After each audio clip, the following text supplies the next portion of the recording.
पिछले एपिसोड में देखा कि एल्डर हे किंग की पावर से सभी एल्डर पर तेज दबाव पड़ रहा था। कोई भी अपनी जगह से हिल नहीं पा रहा होता। जियो फेंग ने उनके खिलाफ बोलने की कोशिश की पर उन्होंने सिर्फ अपने प्रेशर से ही उसे घायल कर दिया था और उन्हें वार्न किया था कि वो एशियन वर्ल्ड क्लैन से दूर रहे वरना उन जिंगूरों के लिए अच्छा नहीं होगा। साथ ही उन्होंने जीएन के कहने पर ओल्ड घोस्ट पर भी अटैक किया जिससे वो भी बुरी तरह से घायल हो गया। फिर वो सभी वहाँ से निकल गए थे। एल्डर जॉन काफी निराश था क्योंकि इस ट्रिप में उसके हाथ कुछ नहीं लगा, पर उसने फेंग किंगर को नाइन नेदर अर्थ पाइथन क्लैन के लोगों को जियोयान के बारे में बताने को कहा था कि उसके पास वो मिस्टीरियस पर्सन है जिसने उनके एल्डर को गायब किया। वही है किंग ने जियो जुआन का जिक्र किया था। जियोयान उनसे पूछता है कि सीनियर क्या आप मुझे मेरे एंसेस्टर जियो जुआन के बारे में विस्तार से बता सकते हो। हे किंग कहते हैं कि मुझे तुम्हें ज्यादा कुछ बताने की जरूरत नहीं, वक्त आने पर तुम्हें खुद ही उनके बारे में पता चल जाएगा। और जेन से कहते हैं कि लिटिल गर्ल अब तुम्हें मेरे साथ ड्रैगन आइलैंड पर लौटना होगा।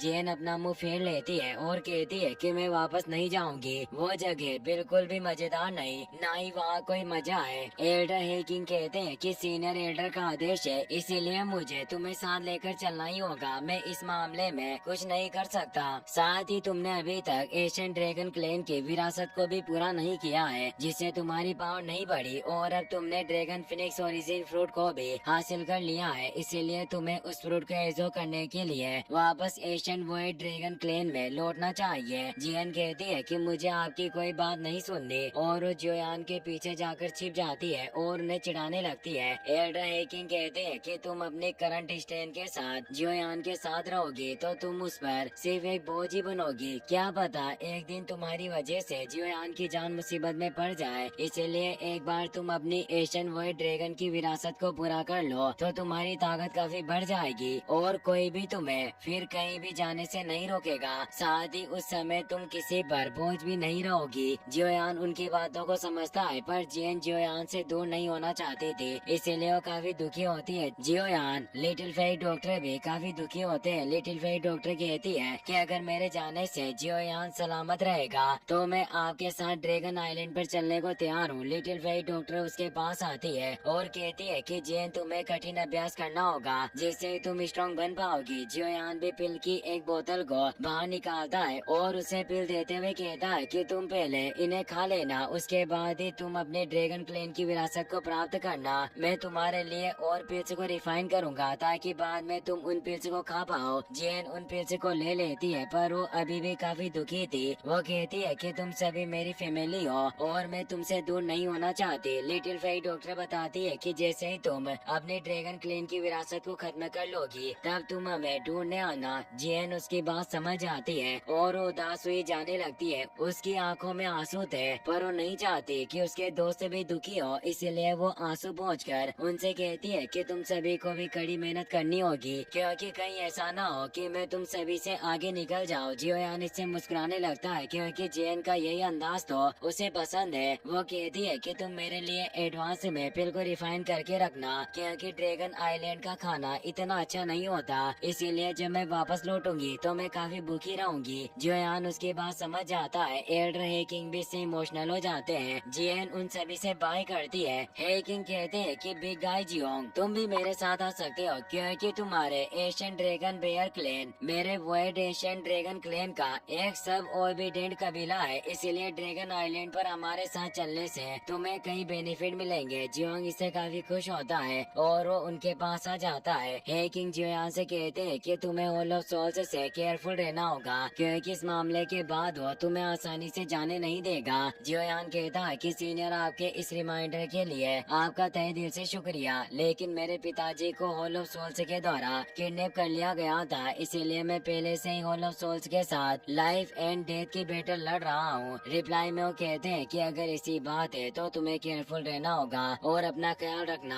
और अब वो तीनों वहाँ से चले जाते हैं। जियोयान भी जियन के जाने से थोड़ा दुखी था। वो कहता है कि इस लिटिल गर्ल के बिना मुझे फ्यूचर के मनोरंजन में काफी कमी होगी क्योंकि हमेशा अपनी चुलबुली हरकतों से हमें हंसाया करती थी। अब वो अपने साथियों से बोलता है कि हमें भी अब फालन स्टार पवेलियन में लौटना चाहिए क्योंकि हमने पहले ही उस सोल ओरिजिन फ्रूट को हासिल कर लिया, इसीलिए मास्टर याओ लाओ की सोल प्रॉब्लम का अब हमारे पास एक समाधान है और वो किंग लुआन से कहता है कि तुम एल्डर हु के साथ काम करो और अपने सभी लोगों को इकट्ठा करो, जिससे हम जल्दी फालन स्टार पवेलियन में जाने के लिए निकल जाएंगे। सभी उसकी बात समझ जाते हैं। वहीं अब हमें घने जंगलों के बीच नाइन नेदर अर्थ पाइथन क्लेन की एक सर्चिंग टीम को दिखाया जाता है, जो मिस्टीरियस गर्ल की तलाश कर रहे थे। तभी उन्हें आगे फेंकिंगर मिलती है। वो उसे कहते हैं कि तुम्हारी हमारे इस नाइन नेदर अर्थ पाइथन क्लेन के टेरिटरी में प्रवेश करने की हिम्मत कैसे हुई? क्या तुम मरना चाहती हो? और वो अटैक के लिए तैयार होता है। फेंकिंगर अपने ओरा को फैलाती है, जिससे उन्हें पता चल जाता है कि ओरा एवन डीमन फिनिक्स ट्राइब का है, जिससे वो परेशान होते हैं। फेंकिंगर कहती है कि तुम चिंता मत करो, मेरा यहाँ आने का कोई बुरा इरादा नहीं है। मैंने हाल ही में तुम्हारे कबीले के बारे में कुछ इम्पोर्टेंट बातें सुनी है कि तुम्हारे कबीले के पावरफुल फाइट एंसेस्टर किसी कारण से गायब हो रहे हैं, और मुझे उस मिस्टीरियस पर्सन के बारे में पता चला, इसीलिए मैं तुम्हें यहाँ इन्फॉर्म करने के लिए चली आई। वो अर्थ पाइथन क्लेन का सैनिक कहता है कि मुझे तुम्हारी बातों पर भरोसा आखिर क्यों करना चाहिए। फेंकिंगर कहती है कि तुम्हारे पास यही एकमात्र मौका है जिससे तुम अपने पावरफुल क्लेन मेंबर को बचा सकते हो, इसीलिए मेरी बात मानो या ना मानो ये तुम पर ही डिपेंड करेगा। जहाँ तक मुझे पता है वो mysterious person falling star pavilion का यंग सेक्ट लीडर जियोयान की एक साथी है। ये कहकर वहाँ से निकल जाती है। वो सभी जियोयान का नाम सुनकर हैरान होते हैं, क्योंकि उनकी अभी तक जियोयान से कोई दुश्मनी नहीं थी। वहीं अब हमें फालिंग स्टार पवेलियन का सीन दिखाया जाता है, जहाँ फेंग जियान याओ लाओ से कहता है कि भाई मैंने कई पुराने ओल्ड मास्टर से कांटेक्ट किया,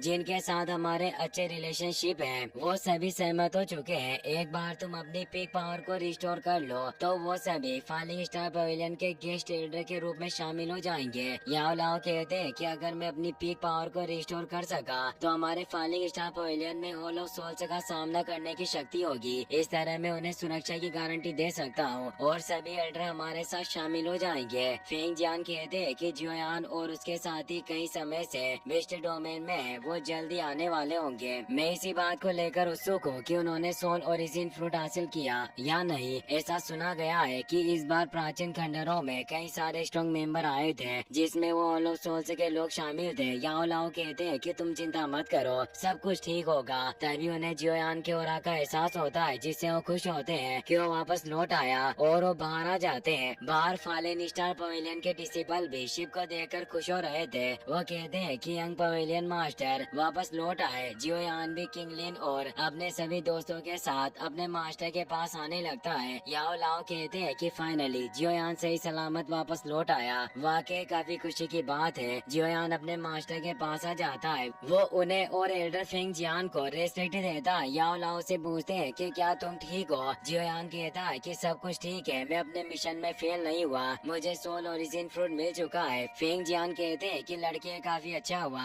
अब वो सभी अंदर आ गए, जहाँ जियोयान उन्हें सोल ओरिजिन फ्रूट बाहर निकाल कर देता है। उसे देखकर वो दोनों खुश हो जाते हैं, क्योंकि वो फ्रूट काफी हाई क्वालिटी का था। याओ लाओ कहते हैं कि ये वाकई एक सोल ओरिजिन फ्रूट है और साथ इसकी क्वालिटी भी सबसे अच्छी है। इससे स्ट्रॉन्गेस्ट मेडिसिनल इफेक्ट होगा, क्योंकि गोल्डन ग्रेड का सोल ओरिजिन फ्रूट है। फेंग जियान कहते हैं कि इस गोल्डन ग्रेड के सोल ओरिजिन फ्रूट और जियोयान के पहले दिए हुए जेड स्पीड पावर के 2 टुकड़ों से भाई तुम्हारी सोल एनर्जी का सोर्स, जिसे होलो सोल के द्वारा केक किया गया था, उसे पूरी तरीके से भरा जा सकता है। याओ लाओ जियोयान से कहते हैं कि लड़के तुमने मेरे लिए काफी हार्ड वर्क किया, इसीलिए तुम्हारा बहुत बहुत शुक्रिया। साथ ही वो जियोयान के सभी दोस्तों का भी शुक्रिया अदा करते हैं और बताते हैं कि मेरा ये फालिंग स्टार पवेलियन आपकी इस काइंडनेस को हमेशा याद रखेगा। लिटिल फेई डॉक्टर उन्हें रेस्पेक्ट देकर बोलती है कि आपको हमारी चापलूसी करने की कोई जरूरत नहीं, हम जियोयान के दोस्त हैं, इसीलिए हम आखिर इस काम में मदद कैसे नहीं करते।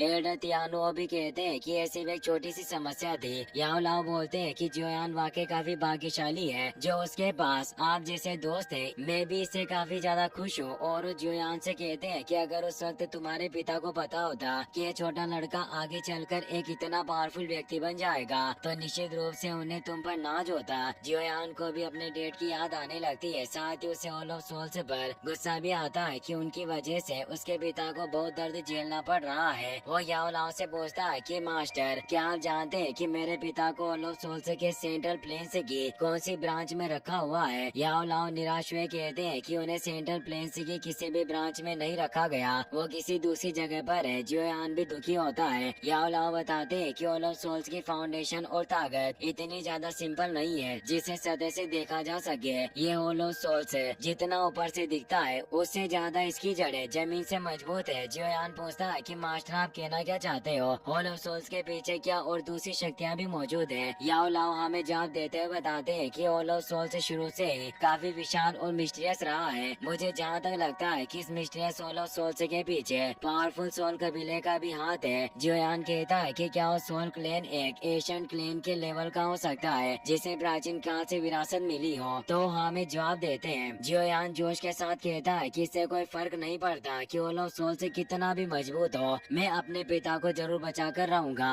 याओ लाओ कहते हैं कि तुम चिंता ना करो, अब मास्टर भी तुम्हारे साथ है। भले ही मुझे अपनी इस ओल्ड लाइफ को भी कुर्बान करना पड़े पर मैं तुम्हारे पिता को बचाऊंगा। तभी किंगलिन की बॉडी में वो 9 नेदर अर्थ पाइथन का हार्ट पॉइजन फैलने लगता है जिसे उससे चक्कर आने लगते हैं और वो नीचे गिर जाती है। सभी ये देखकर परेशान होते हैं। लिटिल फेई डॉक्टर उसे संभालती है, उसकी हालत काफी खराब थी। वो जियोयान को बताती है कि उसकी बॉडी में मौजूद एम्परर हार्ट पॉइजन का असर दिखना शुरू हो गया है। जियोयान परेशान होता है। वो अब उसे स्टार मीटेरोइड के प्लेटफॉर्म पर ले आया और वो एक एंटीडोट लिक्विड को तैयार करने लगता है ताकि उस पॉइजन को दूर कर सके। वो पिल बिस्ट के ब्लड को भी एक बोतल में इकट्ठा कर लेता है। पिल बिस्ट जियोयान का दोस्त बन गया था जिससे उसने खुशी खुशी जियोयान को अपना ब्लड दे दिया। जियोयान उसे कहता है कि तुमने अपने ब्लड एसेंस से योगदान दिया, इसीलिए तुम्हारा बहुत बहुत शुक्रिया। तुम्हारे इस योगदान को मैं कंपनसेट जरूर करूंगा। और वो उसे 3 हाई क्वालिटी की पिल देता है जिसे पिल बिस्ट जल्दी से खा लेता है। जियोयान अब उसे वापस अपने स्पेस रिंग में भेज देता है और उस एसेंस ब्लड को भी एंटीडोट लिक्विड के साथ मिला देता है जिससे उसकी क्वालिटी और ज्यादा बढ़ जाती है। जियोयान अब अपने 3000 लोटस फ्लेम को भी मिक्स कर देता है जिससे वो उस लिक्विड को रिफाइन करने लगता है और वो एनर्जी अब किंगलिन की बॉडी में प्रेस करने लगती है जिससे वो एम्परर हार्ट पॉइजन को धीरे धीरे उसकी बॉडी से बाहर निकालने लग जाता है। इससे किंगलिन की बॉडी पर मौजूद पॉइजन मार्क गायब हो रहे थे। जियोयान सोचता है कि इस पिल बिस्ट के ब्लड एसेंस की मदद से जहाँ तक मुझे लगता है बहुत ही जल्द ये एम्परर हार्ट पॉइजन को मैं इसकी बॉडी से बाहर निकालने में सक्षम हो जाऊंगा। हार्ट पॉइजन के बाहर निकालने से किंगलिन को भी दर्द हो रहा था। जियोयान दिन रात उस पॉइजन को बाहर निकालने में लगा हुआ होता है। वो कई सारे एंटीटॉक्सिन इंग्रेडिएंट को भी 3000 बर्निंग फ्लेम से उस लिक्विड में मिलाने लगता है जिससे वो किंगलिन की बॉडी में मौजूद काफी सारा जहर अब उसके मुंह से बाहर आने लगता है। जियोयान कहता है कि ऐसा लग रहा है कि अब उसकी बॉडी में काफी कम हार्ट पॉइजन बचा है, इसीलिए अब इस पॉइजन को पूरी तरीके से खत्म करने के लिए मुझे अपने लास्ट स्टेप को उठाना होगा। और वो अपनी 3000 लोटस फ्लेम को एक्टिवेट करके उसकी बॉडी से पॉइजन को पूरी तरीके से निकालने लगता है। पर तभी किंगलिन का फाइट स्पीड हो रहा एक्टिवेट हो जाता है जो उसकी बॉडी को कवर कर लेता है। तभी वो तेज दर्द से कराहने लगती है। काफी तेज एनर्जी वहाँ चारों तरफ फैल जाती है। जियोयान भी इससे दूर हो जाता है। तभी उसकी बॉडी में मौजूद पॉइजन से 9 नेदर पाइथन उसकी बॉडी के पीछे दिखाई देता है। जियोयान भी इससे घबरा गया। इसी के साथ ये एपिसोड यहीं पर खत्म हो जाता है।